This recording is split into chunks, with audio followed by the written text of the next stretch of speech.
Hi friends, இப்போ ட்ரெண்டிங்கில் இருக்க இந்த மாடல் பேட்ச் ஒர்க் எப்படி பண்ணுறது அப்படின்னு தான் பார்க்க போகிறோம். அதுக்கு வந்து நான் நெக்கோட ஹைட் வந்து 6 எடுத்துக்கிறேன். இப்போ நெக்கு ஹைட் வந்து இன்னும் டீப்பாக வேணும் அப்படின்னா நீங்கள் 7 இல்லை 7.5 கூட எடுத்துக்கலாம். இப்போ நம்ம நெக்கு வித்து மார்க் பண்ண இடத்துலேருந்து வெளிப்பக்கமாக வந்து ஒரு 1.5 இன்ச்சு வந்து நான் மார்க் பண்ணிக்கிறேன். இந்த டிசைனில் வந்துட்டு நமக்கு அந்த நெக் ஷேப் வந்து மேலே க்ளோஸ்டாகவும் கீழே விரிவாகவும் இருக்குது அப்படின்றனால நம்ம மேலே இருக்க நெக் வித் வந்து கீழே எடுக்காமல் கொஞ்சம் வந்துட்டு விரிவாக மார்க் பண்ணுங்கள். அப்படி போட்டோம் அப்படின்னா தான் நமக்கு வந்து அந்த நெக் ஷேப் வந்து அந்த மாதிரி கிடைக்கும். மேலே வந்து க்ளோஸ்டாக கீழே வந்துட்டு கொஞ்சம் விரிவாக கிடைக்கும். இப்போ வந்து கீழேருந்து மேலே வந்து ஒரு 1 இன்ச்சு ட்ராப் பண்ணிக்கிறேன். 1 இன்ச்சு ட்ராப் பண்ணிவிட்டு நம்ம ஏற்கனவே நெக் ஹைட் மார்க் பண்ணியிருந்தோம்ல அந்த ஃபோல்டர் சைடு அங்கே வந்து இந்த மாதிரி கனெக்ட் பண்ணிக்கோங்க. கீழே வந்து 1/2 இன்ச் கொடுங்க. எதுக்காக நம்ம கொடுக்குறேன் அப்படின்னா நம்ம ஸ்காலப் டிசைன் ட்ரா பண்ண போகிறோம். அதனால் இப்போ ஸ்காலப் டிசைன் ட்ரா பண்ணுறதுக்கு நான் ஒரு 1.5 இன்ச் வந்து மார்க் பண்ணிக்கிறேன். உங்களுக்கு வந்து இந்த மாதிரி கையில் ஸ்காலப் போட முடியல அப்படின்னா நீங்கள் வந்து ரவுண்டாக ஒரு மூடி எடுத்து நீங்கள் சர்க்கிள் போட்டுக்கலாம். 1.5 இன்ச் மார்க் பண்ணிவிட்டு அந்த இடத்துல வந்து நீங்கள் சர்க்கிள் மாதிரி போட்டுக்கலாம். நம்ம வந்து அந்த 1.5 இன்ச் மார்க் பண்ணதில் கரெக்டாக சென்டர் மார்க் பண்ணிங்க அப்படின்னா உங்களுக்கு அந்த கர்வ் வந்து கரெக்டாக வரும். சப்போஸ் உங்களுக்கு வரல, கரெக்டாக இன்னும் வேணும் அப்படின்னு நினச்சிங்க அப்படின்னா நீங்கள் வந்துட்டு ஒரு மூடி எடுத்து சர்க்கிள் போட்டுக்கலாம். அந்த இடத்துல டச் ஆகிற மாதிரி சர்க்கிள் போட்டிங்கன்னா அழகாக வந்துடும்.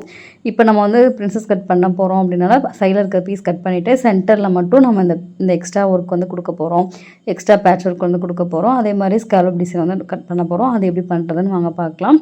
அதுக்கு வந்து இந்த மாதிரி பேப்பர் கேன்வாஸ் எடுத்துக்கோங்க. பேப்பர் கேன்வாஸை வந்துட்டு இந்த மாதிரி ஃபோல்டு பண்ணதுக்கப்புறம் நம்மளோட நெக்கு வித் அளவுக்கு இருக்கிற அளவுக்கு எடுத்துக்கோங்க. நெக்கு வித்தோட ஒரு 1 இன்ச்சு 1.5 இன்ச் எக்ஸ்ட்ரா இருக்க மாதிரி எடுத்துக்கோங்க. இப்போ நான் நம்மளோட பேப்பர் கேன்வாஸ் வந்து மாதிரி பெருசாக இருக்கும். அதில் வந்துட்டு நமக்கு தேவையான அளவு வந்து நான் கட் பண்ணி எடுத்துக்கிறேன். இந்த மாதிரி ஃபோல்டிங்கில் இருக்க மாதிரி பார்த்துக்கோங்க.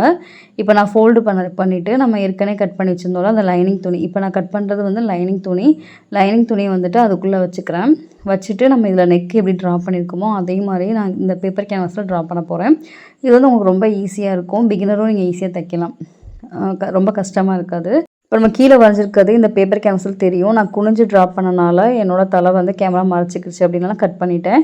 நீங்கள் வந்து ட்ரா பண்ணுறப்பே உங்களுக்கு அந்த கீழே இருக்க மார்க்கிங் வந்து அந்த பேப்பர் கேன்வாஸ் சிங்கிள் லேயராக வைக்கிறப்ப தெரியும். அதனால் நீங்கள் அப்படியே ட்ரா பண்ணிக்கலாம். இப்போ நான் ட்ரா பண்ணிவிட்டு எக்ஸ்ட்ரா வந்துட்டு வெளிப்பக்கம் நம்ம நெக்கு ஸ்காலப் ட்ரா பண்ணியிருக்கோம், அதுக்கு வெளிப்பக்கம் வந்து ஒரு 1 இன்ச்சு இல்லை 1/2 இன்ச்சு பேப்பர் கேன்வாஸ் இருக்க மாதிரி எக்ஸ்ட்ரா விட்டுக்கோங்க. கரெக்டாக வந்து ஒரு 1 இன்ச் இருக்க மாதிரி மார்க் பண்ணி கட் பண்ணிக்கோங்க. நான் வந்து கொஞ்சம் கிராஸாக லைன் ட்ராப் போட்டேன். நீங்கள் ஸ்ட்ரெயிட்டாக கரெக்டாக அந்த 1 இன்ச்சுக்கு இருக்க மாதிரி போட்டுக்கோங்க. இப்போ உள்ளே இருக்க ஃபேப்ரிக் எடுத்துட்டிங்க அப்படின்னா இப்போ ஒரு பக்கம் ட்ரா பண்ணியிருக்காது அப்படி இன்னொரு பக்கம் பார்த்தீங்கன்னா தெரியும். அப்போ நீங்கள் அந்த ஒரு பக்கம் இருக்க அச்சை வச்சுட்டு இன்னொரு பக்கம் ட்ரா பண்ணிக்கோங்க. இப்போ நான் ஃபோல்டு பண்ணி பார்க்குறப்போ உங்களுக்கு அந்த சைடில் நம்ம மார்க் பண்ணதுக்கு இந்த பக்கம் தெரியுதுல்ல, அதை நீங்கள் கரெக்டாக வந்துட்டு மார்க் பண்ணி ட்ரா பண்ணிக்கோங்க. எக்ஸ்ட்ரா வந்துட்டு கீழே 1 இன்ச் கொடுத்துக்கோங்க.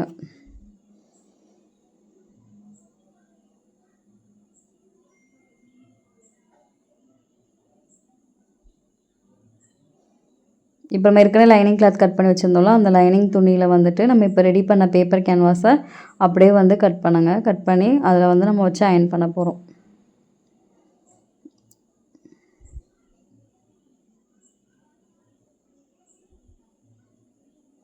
சென்டரில் வந்து கரெக்டாக நாச்சஸ் கொடுங்க.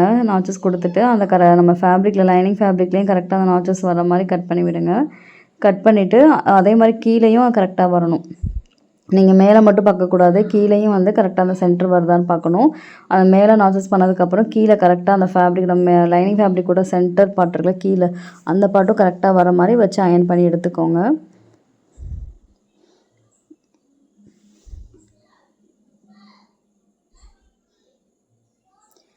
நான் வந்து அயன் பண்ணி எடுத்துக்கிட்டேன், நல்லா ஒட்டிடுச்சு. இப்போ வந்து இதே சைஸுக்கே வந்து நம்ம மெயின் ஃபேப்ரிக் வந்து கட் பண்ணி எடுத்துருக்கோம். நம்ம எதில் தைக்க போகிறோமோ ப்ளவுஸு அதோட மெயின் ஃபேப்ரிக் இருக்குல்ல, அதோட ரைட் சைடு பக்கமாக வைங்க. ரைட் சைடு எதுன்னு பார்த்துட்டு அதுக்கு மேலே நம்ம இப்போ ரெடி பண்ணி வச்சுருந்தோம்ல அந்த லைனிங் ஃபேப்ரிக் அதை வந்து இதுக்கு மேலே வைங்க. லைனிங் ஃபேப்ரிக்கை கரெக்டாக வந்துட்டு சென்டராக வர மாதிரி வச்சுக்கோங்க. இப்போ நம்ம வந்து எக்ஸ்ட்ரா தான் கட் பண்ணியிருக்கோம். மெயின் ஃபேப்ரிக் வந்து கொஞ்சம் எக்ஸ்ட்ரா விட்டு தான் கட் பண்ணிகிட்ருக்கோம். அப்படின்றனால நீங்கள் கரெக்டாக சென்டரில் வர மாதிரி வைங்க.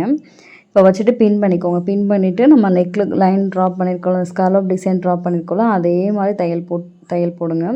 கரெக்டாக கீழேயும் ஒரு பின் பண்ணிக்கோங்க. நான் எங்கெங்கே பின் பண்ணுறேன்னு பாருங்கள். 3 இடத்துல வந்து பின் பண்ணிக்கலாம். மேலே கீழே சைடில் அப்புறம் 4 பின் பண்ணியிருக்கேன். மொத்தம் 4 பின் பண்ணிவிட்டு தச்சு எடுத்துக்கலாம்.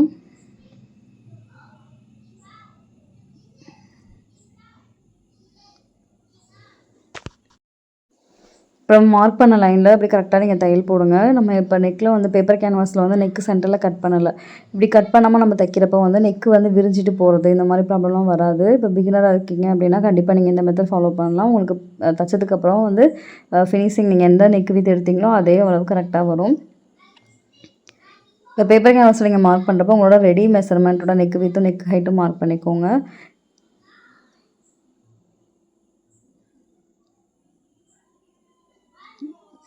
மெதுவாக வந்து ஸ்டிச் பண்ணுங்கள். ஏன் அப்படின்னா நம்ம ஸ்கலோ டிசைன் ட்ரா பண்ணுறப்ப வேகமாக பண்ணோம் அப்படின்னா அந்த ஷேப் வந்து மாறிடும்.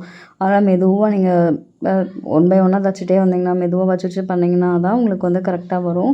இல்லாட்டினா வந்து என்ன ஆகும் அப்படின்னா அந்த நம்ம போட்டிருக்க மாதிரி வராமல் அது வேறு ஷேப்பில் போயிடும். அதனால் கொஞ்சம் மெதுவாக ஸ்டிச் பண்ணுங்கள்.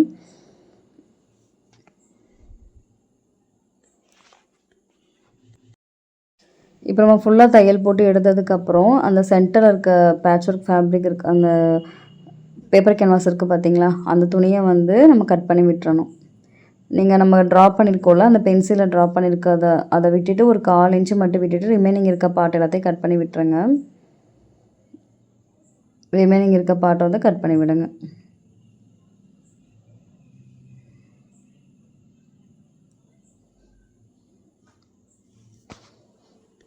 இப்போ அந்த கட்டு வர இடத்துல நல்லா நீங்கள் கட் பண்ணி விட்டீங்க அப்படின்னா தான் உங்களுக்கு வந்து நல்லா திருப்புறப்ப நல்லா ஷார்ப்பு எட்ஜு கிடைக்கும். இல்லைன்னா வந்துட்டு நல்லா இருக்காது.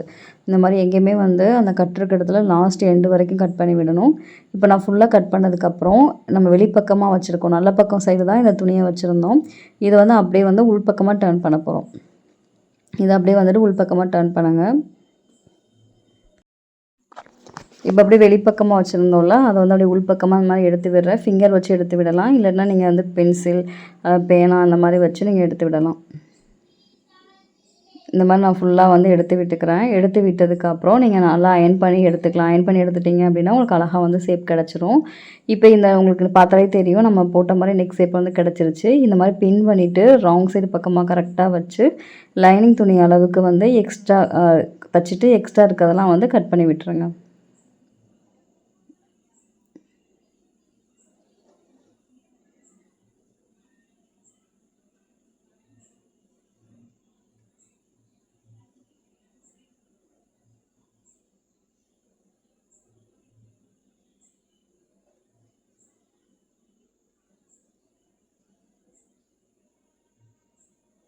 இப்போ நம்ம எக்ஸ்ட்ரா இருக்கிறதெல்லாம் கட் பண்ணி விட்டதுக்கப்புறம் அந்த நம்ம பார்டர் மாதிரி கொடுக்க போகிறோம் நெக்லைனில். அந்த ஆம்ஹோல் சைடு இருக்குது பார்த்தீங்களா, ஆம்ஹோல் சைட்லேயும் நெக் சைட்லேயும் கொடுக்க போகிறோம். இந்த மாதிரி ஒரு பார்டர் இருக்குல்ல பார்த்தீங்களா, ப்ளவுஸில் வந்து பார்டர் இருக்கும்ல, அதை வந்து 2 பக்கமும் ஒரு 1/4 இன்ச்சு ஃபோல்டு பண்ணிவிட்டு நீங்கள் அயன் பண்ணிக்கோங்க. அயன் பண்ணிட்டீங்க அப்படின்னாலே உங்களுக்கு வந்து அழகாக மடங்கிடும். அதுக்கப்புறம் கரெக்டாக அந்த நெக்லைனில் வச்சு நீங்கள் ஒரு தையல் போடுங்க. கரெக்டாக வந்து நெக்லைனில் வச்சுக்கோங்க. மேலே வந்துட்டு கட் பண்ணி விட்டுக்கிறேன். வச்சுட்டு இந்த மாதிரி 2 பக்கத்துலேயும் நம்ம வச்சு தைக்க போகிறோம். நம்ம நெக்கு ட்ரா பண்ணியிருக்கதே கொஞ்சம் கிராஸாக தான் ட்ரா பண்ணியிருக்கோம். அப்படின்றனால உங்களுக்கு தைக்கிறது ஈஸியாக தான் இருக்கும். இப்போ நான் வந்து அந்த பார்டரை வந்து கரெக்டாக அந்த நெக்லைனில் கரெக்டாக வர மாதிரி வச்சுட்டு நான் தைச்சி எடுத்துக்கிறேன். 2 பக்கமும் நீங்கள் தையல் போடுங்க.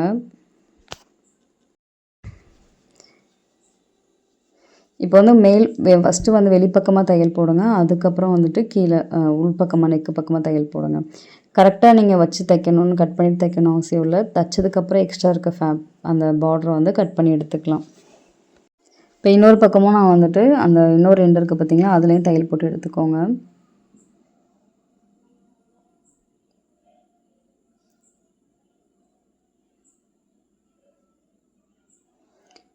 இப்போ நம்ம ஒரு சைடு தைச்சோம் பார்த்தீங்களா, இதே மாதிரி தான். இப்போ நம்ம சென்டரில் இருக்க பேட்ச் ஒர்க் வந்து ரெடி பண்ணிட்டோம். இப்போ நம்ம சைடில் இருக்க அந்த பிரின்சஸ் கட் ஃபேப்ரிக்கை வந்துட்டு இது கூட ஜாயின் பண்ணிட்டோம் அப்படின்னா நமக்கு அந்த மாடல் ரெடி ஆயிரும். ரொம்ப ஈஸியான மெத்தடில் இந்த பேட்ச் ஒர்க் வந்து எப்படி பண்ணுறது, அதே மாதிரி பேப்பர் கேன்வாஸ் வச்சு எப்படி நெக்கு கட் பண்ணி ஸ்டிச் பண்ணுறது அப்படின்னு பார்த்தோம். கண்டிப்பாக நீங்கள் ட்ரை பண்ணி பாருங்கள். பிகினராக இருக்கீங்க அப்படின்னா நீங்கள் இந்த மெத்தடை கண்டிப்பாக ஸ்டிச் பண்ணி பாருங்கள். உங்களுக்கு எந்த மிஸ்டேக்கும் வராது. இந்த